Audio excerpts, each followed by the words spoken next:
Let's bring in Heidi Heitkamp. She, of course, is former senator of North Dakota, now a CNBC contributor. And Heidi, just taking a look at everything you're seeing right now, you've been here for many of these inaugurations. You're feeling about this time around the first indoor inauguration in 40 years since it was so cold back in 1985 with Ronald Reagan.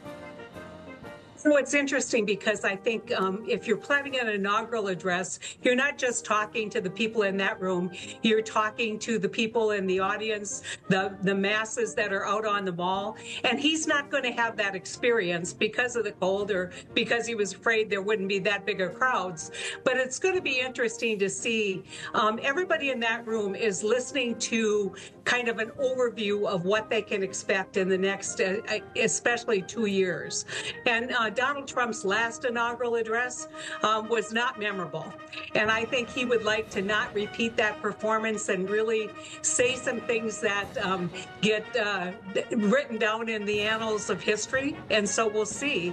But in that room, what they really want to hear is, what can we expect in the next 2 years? How are you going to govern? And will there be an olive branch? And I think you saw, Becky, the last time in Donald's inaugural address, there was no olive branch. I expect that there's going to be more. Let's work together for the good of the country.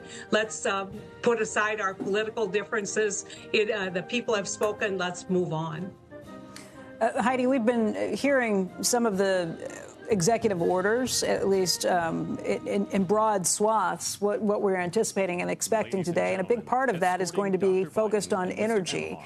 We've been hearing that energy in particular will be something. Those executive orders are expected to be signed today within hours. And part of that is going to be to try and increase energy production by cutting back some of the regulatory oversight, by the permitting time, trying to cut back on that. You're from North Dakota. You know awfully well how important all of that is. Do you think it's going to juice production numbers, or are we already running at full capacity? You know what? We had in December the record number of barrels produced in the United States ever, and that was 13 billion barrels. We don't lack for places to drill. This is an economic play. I've said it over and over again on your show and on CNBC. This is supply side, demand side economics 101.